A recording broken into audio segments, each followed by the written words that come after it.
Muy buenas. No sé por qué hice eso.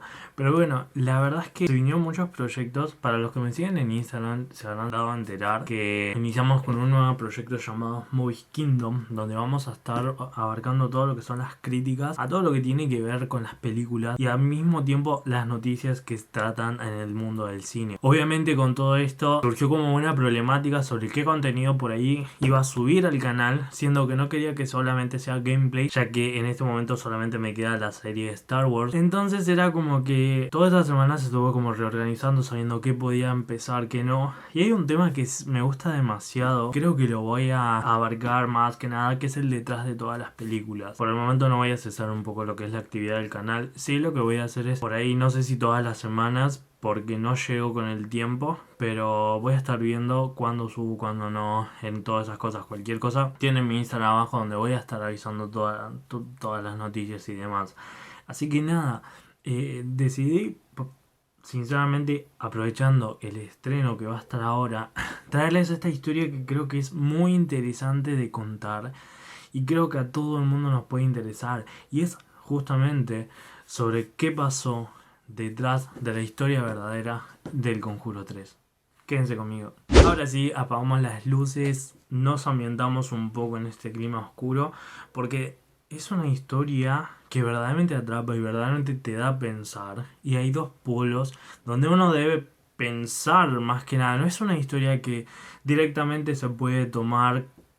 Esto pasó, ¿sí? Es como que vos vas a poder decidir qué es lo que crees con todo esto. Así que si te gusta este estilo de videos, si querés más historias, porque hay muchas historias verdaderas llevadas al cine que por ahí no conocemos qué pasó en realidad, porque el cine es una adaptación, me gusta y comparto a todo el mundo porque literalmente que, nada, es algo buenísimo. Así que, sin más, vamos a comenzar directamente.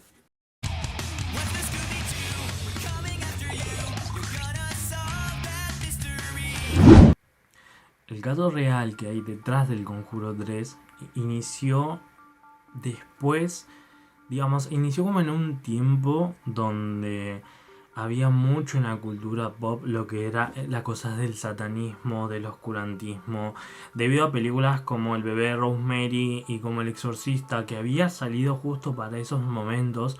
Entonces, durante 15 años se había perdurado esta idea de los jóvenes que le atrapaba el oscurantismo, el más allá, y creo que es importante recordar esto antes de comentar la historia verdadera de todo lo que pasó. Voy a ser sincero, la película es una adaptación, la película sale, creo que se estará estrenando en el momento en el que suba este video, pero no quiere decir que en el medio de todo lo que yo diga haya spoilers. No sé, no vi la película, obviamente, pero bueno, no sé qué tan fieles van a ser a la historia o no.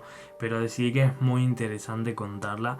Así que, más allá de todo, prometo que no hay screamers y podemos desarrollarla tranquilamente, pero quería advertirles sobre eso. La historia real ocurre en un pueblo ubicado en Brooklyn en el verano de 1979, donde más de 193 años que tenía ese pueblo jamás había visto un asesinato o había ocurrido algo así. Y todo comienza a ocurrir cuando la familia de la novia de Earl Johnson, Deborah Glatzer, se mudó temporalmente a una casa antigua en las afueras de la ciudad con la intención de arreglarla para después de eso venderla. Este cambio tuvo efecto rápido y extraño en uno de sus miembros de la familia. Estamos hablando del hermano de Deborah, se llamaba David, quien en ese entonces tenía alrededor de 11 años.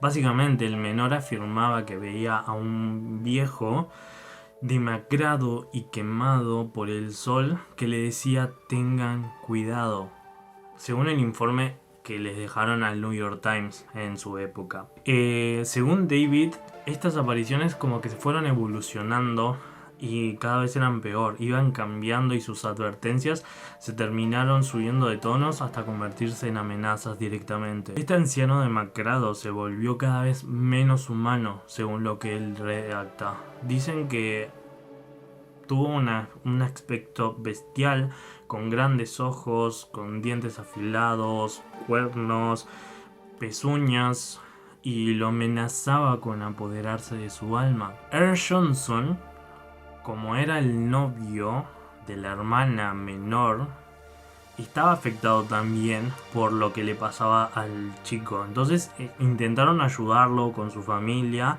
todo lo que pudieron, pero pronto como que empezaron a darse cuenta que eso no estaba en sus manos, que era algo más que la imaginación de ese niño. Según lo que contaba, él pataleaba, mordía, escupía, básicamente decía un montón de insultos. Se volvió mucho más extraño, por lo que, según lo que dicen en los textos en los distintos periódicos que dejaron, él comenzó a relatar como de forma obsesiva pasajes de la Biblia.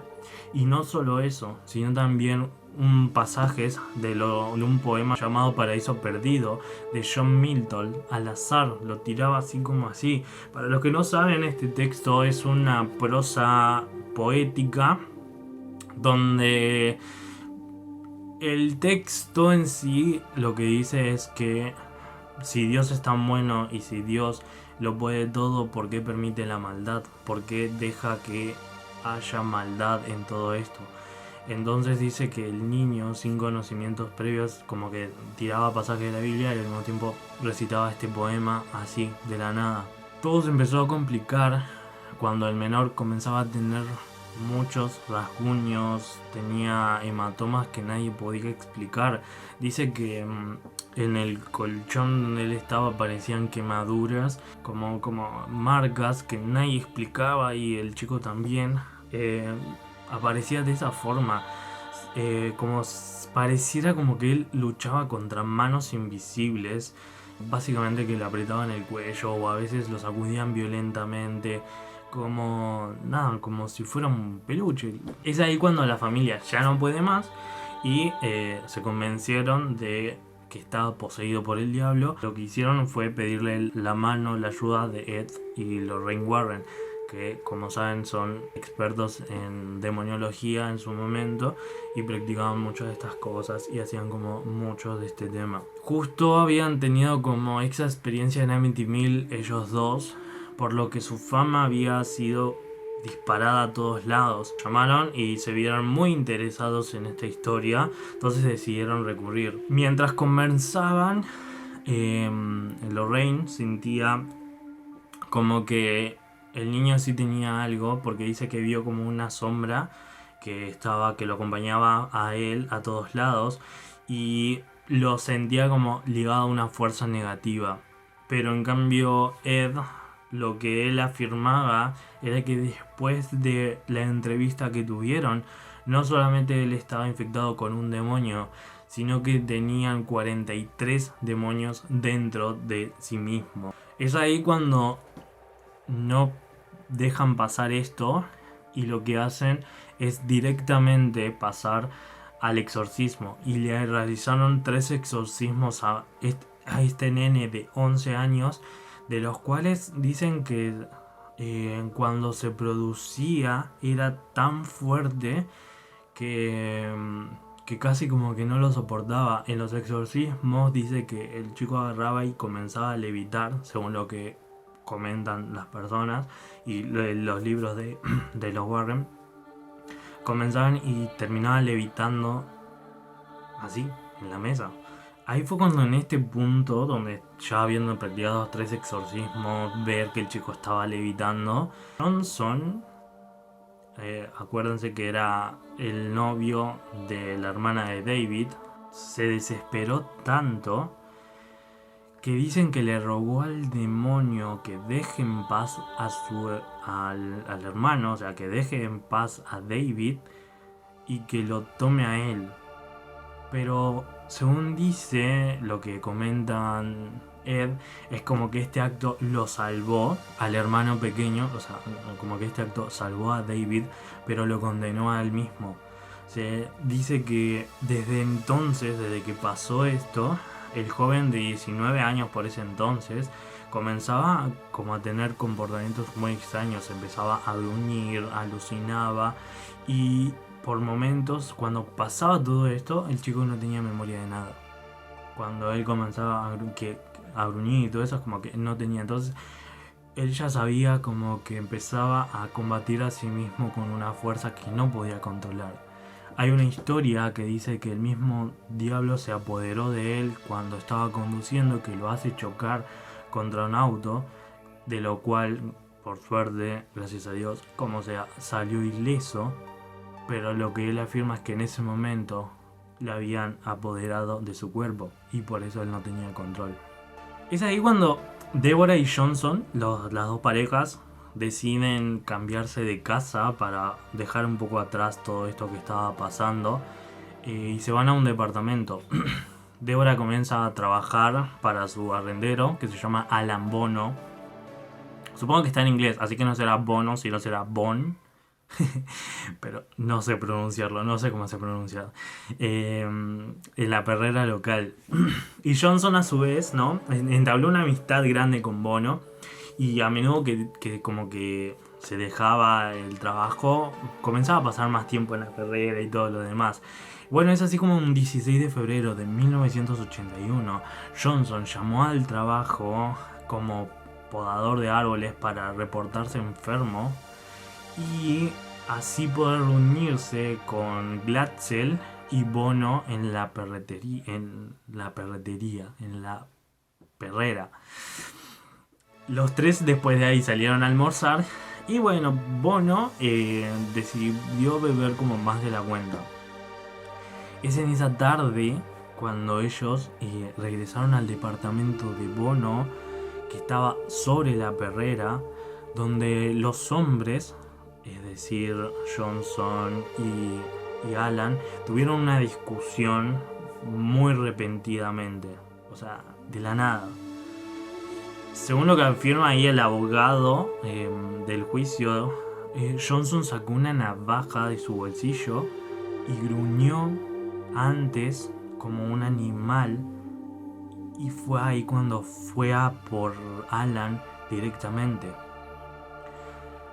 Ahí fue, bueno, obviamente en ese momento es cuando tras 4 o 5 heridas graves lo termina matando, y las cuales la mayoría de ellas fueron en el pecho.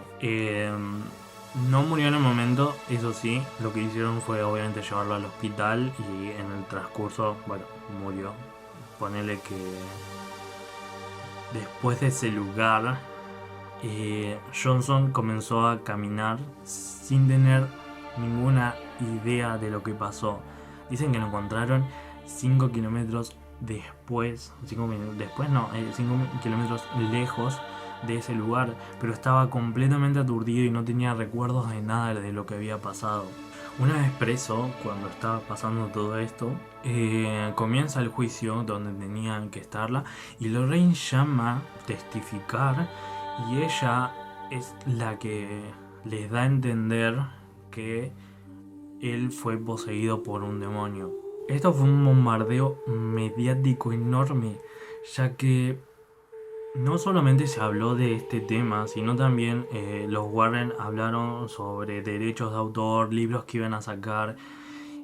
Fue un punto muy extraño. No es la primera vez que esto ocurre, ya que en 1974 un hombre llamado Michael Taylor era parte de un culto religioso y empezó a actuar de forma extraña. Según dicen, se practicaron también exorcismos a él y no funcionaron debido a que les quedaron unos demonios, o eso es lo que se alude, y horas después de eso asesinó brutalmente a su esposa. Luego fue llevado a la cárcel, pero Taylor fue liberado debido a que los consideraron como una persona que estaba mentalmente desorientada. Es ahí donde se dice que el abogado de Johnson toma partido de los dichos por Lorraine y decide presentar el caso como que el diablo se apoderó de sí mismo como defensa ante la corte, ya que argumentó que en Gran Bretaña también había habido 2 casos que parecía algo similar, ¿no? Y él lo que afirmaba que podría venir el Papa mismo al estrado y confirmarlo, que una persona porque es apoderada o que es, ¿cómo sería? Invadida, no me sale el nombre de cuando el demonio se te mete dentro y vos te quedas como, bueno. Eh, cuando es una persona, cuando es apoderada por el demonio, básicamente es inocente por más que haga actos que no tienen nada que ver con algo bueno. Pero bueno, obviamente le dijeron que eso no tenía sustento científico ni tampoco se podía presentar, por lo que fue llevado a la cárcel. Le dieron bastantes años, entre 10 a 20 años de prisión, aunque fue liberado en apenas 5 años debido a buen comportamiento. En todo este proceso, el joven se casó con la hermana de David y nada, hay algo que por ahí cabe de mencionar, que una de las hermanas que no participó en esta historia eh, los denunció públicamente a los hermanos Warren porque dicen que sacaron ventaja de la poca lucidez mental que tenían el hermano, digamos, que tenía Johnson. Dicen que Johnson no estaba bien mentalmente, según lo que dice la hermana, y que los Warren aprovecharon esto como para hacerse parte y sacar mucha plata de eso, ya que obviamente se empezaron a vender mucho sus libros, y no solo eso, sino que años más tarde iba a salir una película con esta misma historia, la cual se llama The Damon Murder Case, en la que participó Kevin Bacon, si ustedes lo conocen, donde toman justamente esta historia. O sea, no es la primera vez que esta historia es llevada al cine. Pero bueno, esta es la historia en general. No sé cuánto vaya al cine, todavía no lo he visto, tampoco sé cómo termine todo. Pero, ¿ustedes qué creen? O sea, ¿verdaderamente fue una posesión o no? No lo sé. Pero bueno, nos da a entender que hay cosas que por ahí no entendemos y hay muchas cosas que necesitaríamos como un poco más de pruebas como para estar.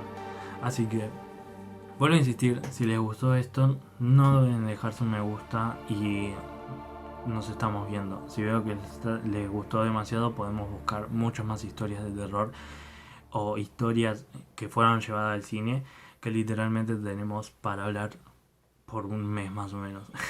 Así que nos estamos viendo. Adiós.